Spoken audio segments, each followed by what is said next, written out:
할렐루야, 주님의 이름으로 축복합니다. 이번 주 구역 예배 말씀을 함께 나누도록 하겠습니다. 이번 말씀은 열왕기상 22장 1절에서 5절입니다. 열왕기상 22장 1절에서 5절 이렇게 보겠습니다. 아람과 이스라엘 사이에 전쟁이 없이 3년을 지냈더라. 셋째 해 유다의 여호사밧 왕이 이스라엘의 왕에게 내려가매 이스라엘 왕이 그의 신하들에게 이르되 길르앗 나못은 본래 우리의 것인 줄을 너희가 알지 못하느냐. 우리가 어찌 아람의 왕의 손에서 도로 찾지 아니하고 잠잠히 있으리요 하고 여호사밧에게 이르되 당신은 나와 함께 길르앗 나못으로 가서 싸우시겠나이까. 여호사밧이 이스라엘 왕에게 이르되 나는 당신과 같고 내 백성은 당신의 백성과 같고 내 말들도 당신의 말들과 같으니이다. 여호사밧이 또 이스라엘 왕에게 이르되 청하거든 먼저 여호와의 말씀이 어떠하신지 물어보소서. 우리 이스라엘 왕들에 대한 말씀을 나누고 있고요. 오늘은 아합 왕의 마지막 죽음의 모습이 어땠는지를 말씀을 통해서 볼 수가 있습니다. 이스라엘 아합 왕이 통치하는 시대에 아람과의 전쟁이 세 번에 걸쳐서 있었습니다. 두 번의 전쟁은 열왕기상 20장에 자세히 나오고요. 이 두 번의 전쟁을 통해서 하나님이 도저히 이길 수 없는 전쟁을 하나님께서 이스라엘 백성이 이기게 만드셨습니다. 그리고 나서 이 아람 왕 베나닷이 이스라엘을 사로잡혔어요. 아합 왕이 사로잡혔는데 그때 베나닷은 이스라엘에서 빼앗은 모든 것들을 돌려주기로 약속합니다. 그 중에 가장 중요한 것은 이스라엘에 빼앗은 성들, 그런 땅을 모두 돌려줄 것을 약속했는데 그 전쟁이 지난 2차 전쟁이 지나고 있고 난 뒤에 3년이 지났지만 아람 왕이 그 약속을 지키지 않는 거예요. 그래서 여호사밧 아합 왕이 남유다의 여호사밧 왕과 함께 그 잃어버렸던 땅, 돌려주지 않는 그 땅을 전쟁을 해서 차지하자고 말씀합니다. 당시 여호사밧은 아합의 딸과 결혼을 했기 때문에 아합의 제안에 승낙하고 함께 전쟁을 준비하기로 약속합니다. 그래서 여호사밧 왕이 아합 왕에게 말해요. 우리 먼저 전쟁을 하기 전에 어떻게 하자고요? 선지자들, 하나님의 선지자들에게 한번 물어봅시다. 라고 얘기합니다. 그 이야기를 듣고 아합 왕은 선지자 400명을 부릅니다. 이 400명은 누구냐면요. 이 400명은 이스라엘의 북이스라엘의 선지자지만 하나님의 선지자, 여호와의 선지자가 아니에요. 왜냐하면 아합 왕이 여호와 선지자를 다 대부분 잡아 죽였기 때문입니다. 이세벨이 다 죽였죠. 그리고 이 400명은 아세라 우상을 섬기고 있는 선지자들이죠. 그들이 아합에게 와서 어떻게 말하냐면 6절에 보면 이스라엘 왕이 그에게 이에 선지자 400명쯤 모으고 그들에게 이르되 내가 길리앗 라못에 가서 싸우랴 말랴. 그들이 이르되 올라가소서 주께서 그 성읍을 왕의 손에 넘기시리이다. 선지자들이 다 하나같이 그 400명의 선지자들이 이렇게 말하는 거예요. 올라가면 주께서 그들이 섬기는 신들이 우리 아합을 이 전쟁에서 승리케 한다는 겁니다. 이 옆에 이 모든 예언을 본 여호사밧 왕이 이렇게 얘기합니다. 이 사람 말고 여호와의 선지자가 없느냐라고 물어봅니다. 여호와의 선지자. 그래서 아합이 한 명의 선지자를 말하는데요. 그 선지자는 누구냐면 미가야 선지자입니다. 미가야는 하나님의 선지자고 또 아합이 무슨 일을 할 때마다 좋지 않은 예언을 했기 때문에 아합은 그 사람을 절로 좋아하지 않았어요. 그렇지만 여호사밧 왕이 또 요청했기 때문에 그를 불러서 또 예언을 듣습니다. 여호사밧 왕이 이렇게 얘기해요. 아니 그 미가야 선지자가 이렇게 예언을 합니다. 그가 이르되 내가 보니 온 이스라엘이 목자 없는 양같이 산에 흩어졌는데 여호와의 말씀이 이 무리에게 주인이 없으니 각각 평안히 자기 집으로 돌아갈 것이니라 하셨나이다. 하나님이 미가야를 통해서 말씀하신 것을 미가야는 대언을 하는 거죠. 이 아합이 이 전쟁에서 죽게 될 거고 이스라엘은 목자 없는 양같이 흩어지고 집으로 돌아오게 될 것이다. 주인을 잃어버린 것처럼 돌아오게 될 것이다. 라고 이야기합니다. 미가야는 아합이 이 전쟁에 나가서 승리를 하지 못할 뿐만 아니라 오히려 죽게 될 거라고 이야기해요. 이 이야기를 들은 그 시드기야 선지자, 아세라 우상을 섬기는 시드기야 선지자는 어떻게 해요? 미가야를 뺨을 때려서 그를 조롱합니다. 또 아합도 화가 나서 그를 옥에 가두고 먹기 힘든 떡과 물을 자신이 전쟁에 돌아올 때까지 주라고 이야기합니다. 또 돌아와서는 그를 벌할 계획을 해왔겠죠. 그렇게 이 미가야 선지자는 하나님 말씀을 전하다가 이런 곤욕과 어려움을 당했어요. 여러분이라면 어떻게 하겠어요? 여러분 왕에게 이렇게 말하기가 쉬운 일이겠습니까? 그렇음에도 불구하고 그는 담대하게 하나님 말씀을 전했고 그 전한 것으로 인해 많은 어려움과 옥에 갇힘과 또 불이익을 당합니다. 우리가 우리 삶 속에 하나님의 선지자로서 하나님의 사람처럼 온전히 하나님 말씀을 또 세상에 또 우리 삶 속에 드러내고 나타내기를 축복합니다. 그래서 아합이 전쟁을 나가요. 전쟁을 나가지만 마음에 찜찜하잖아요.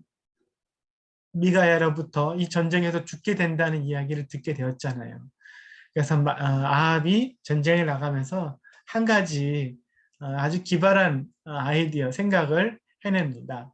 무슨 생각을 하냐면 자신의 왕의 갑옷을 여호사밧에게 입히고 자신은 일반 지휘관의 옷을 입는 거예요. 가까이 입은 겁니다. 그래서 만약에 전쟁에 어려움이 생겨서 왕이 죽는 일이 있어도 내가 죽지 않고 누가 죽도록 함께 간 여호사밧이 죽도록 이렇게 준비를 해간 거죠. 전쟁이 시작되고 아람 왕도 아람 쪽에서도 다른 사람을 공격하는 게 아니라 오직 왕만 공격하고 왕만 죽이라고 해서 왕만 공격하기 시작해요.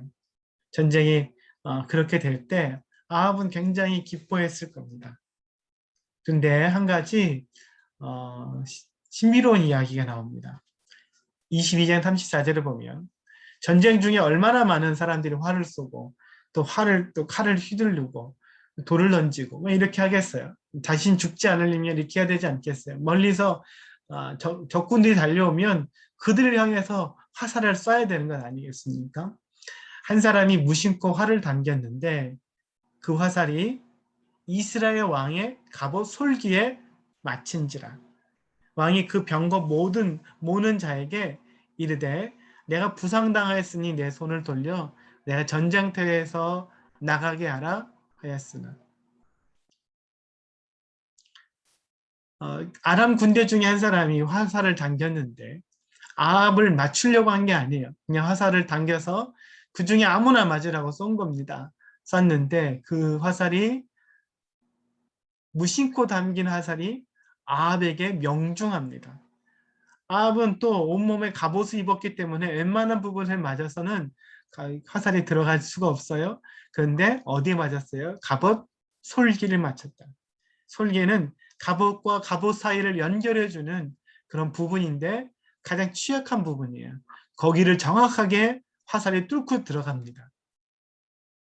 아합은 피를 흘리면서 병거를 모는 자에게 빨리 전장 밖으로 나가서 피하자 이렇게 이야기했지만 이 전쟁이 너무 심해서 빠져나갈 수가 없는 거예요. 이 하루 종일 이 전쟁에서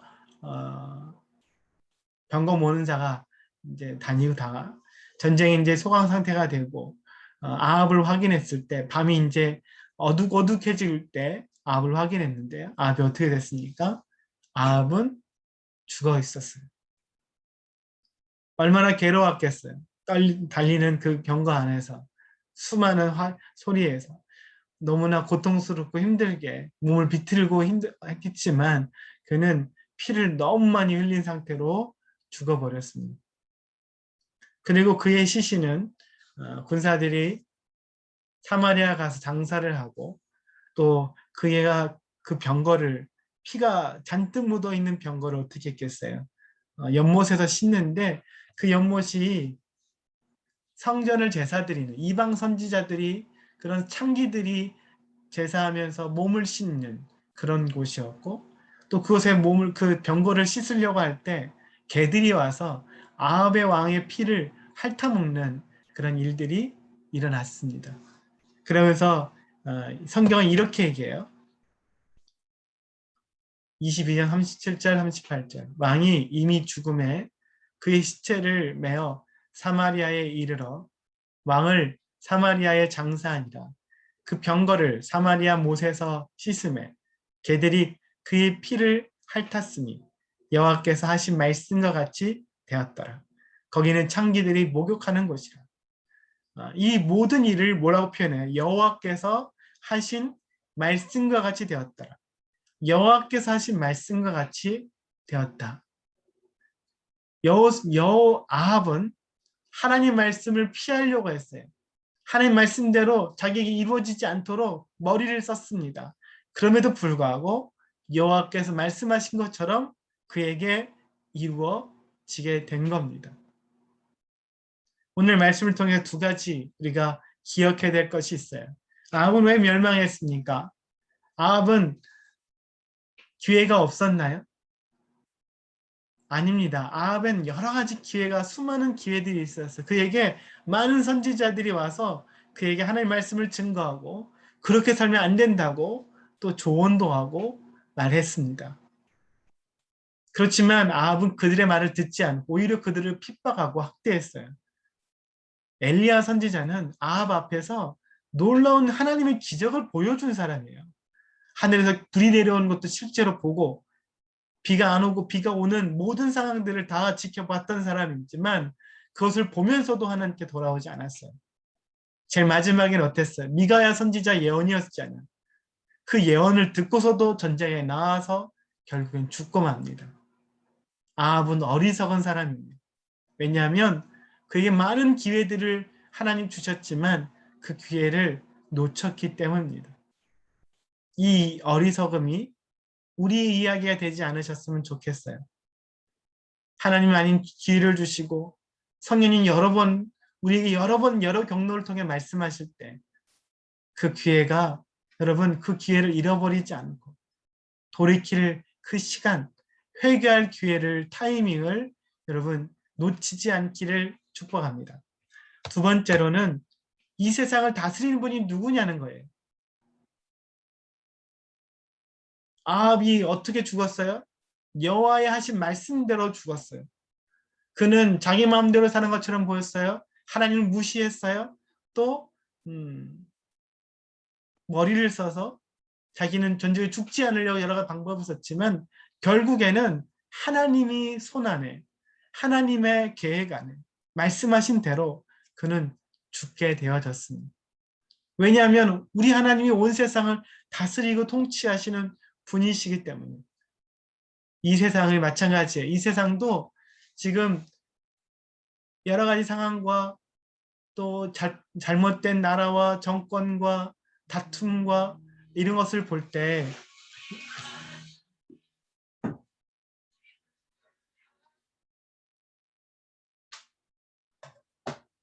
우리는 이런 것을 볼 때 생각하게 됩니다. 이 세상을 누가 다스리시는지 이 세상은 악한 사람들이 다스리고 자기 마음대로 하는 것처럼 보이지만 하나님이 이 세상을 다스리십니다. 이 세상을 주장하고 계십니다. 여러분, 오늘도 이 세상에 악한 사람들이 자기 마음대로 정권을 휘둘리고 때로는 사람을 속이는 것처럼 보이고 아프가니스탄처럼 사람을 죽이고 해야 하는 것처럼 보이고 그들 마음대로 한 것처럼 보이지만 하나님 안 보이시는 것 같아 보이지만 여전히 우리 하나님은 온 세상을 주관하고 계시고 또 하나님의 뜻대로 이 세상을 이끌어 가고 계신다는 것을 또 그들을 또 하나님 또 심판하신다는 것을 여러분 다시금 확신하실 수 있게 되기를 바랍니다. 말씀에 또 우리 질문 두 가지를 하겠습니다. 첫 번째 질문입니다. 하나님은 아합에게 많은 기회를 주셨는데 왜 아합은 그 기회들을 붙잡지 못했다고 생각하십니까? 두 번째 질문입니다. 하나님은 당신은 하나님이 온 세상을 다스리심을 믿으십니까? 이런 관점으로 세상을 보게 되면 무엇을 확신하게 됩니까? 무엇을 알게 됩니까? 이 세상과 이런 상황들을 보면서 여러분 이 믿음이 어떤 게 우리에게 어떻게 영향을 줄 것 같아요? 한번 참 생각해 보시고 또 우리가 생각을 좀 정리해 보셨으면 좋겠습니다. 기도하겠습니다. 하나님 아버지 감사합니다. 오늘도 우리 주님을 찬양합니다. 하나님 아합의 마지막 모습을 보면서 또 우리의 삶의 모습이 또 어떻게 될지 또 하나님 이 세상을 어떻게 다스리고 또 주관하고 계시는지를 다시금 확신하고 믿는 믿음의 성도들이 되게 하여 주시옵소서. 감사합니다. 우리의 구원자가 되시고 우리를 다스리시고 또 주관하시는 예수님의 이름으로 기도합니다. 아멘.